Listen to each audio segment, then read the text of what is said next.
All right, when it comes to standing with your instrument, there are two things to keep in mind. First, the strap height, and then the position of your body or your posture. So we'll start by just picking up the instrument. Make sure that your strap button is connected on the bottom.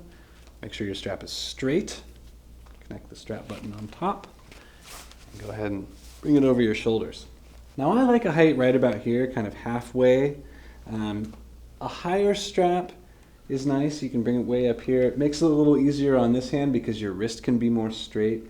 This hand ends up having to curve a little bit more to accommodate the higher instrument. If you have it lower, which is really common as well, it's the opposite effect. This hand ends up being really straight, whereas this hand ends up having to curve a little bit to reach around to the neck. So kind of find what works for you, what feels comfortable, right? All that stuff is really important. Now in terms of your posture, it's very important to keep your back straight, your shoulders back, so that since you have a bunch of weight here, you want to make sure that you're supporting that. I like to keep my feet about shoulder width apart, a little bit of bend in the knees, and occasionally if you've been playing for a while, you can kind of lean back on one leg. There's also the rock stance with this one leg in front, a little bit. It's kind of fun to do from time to time.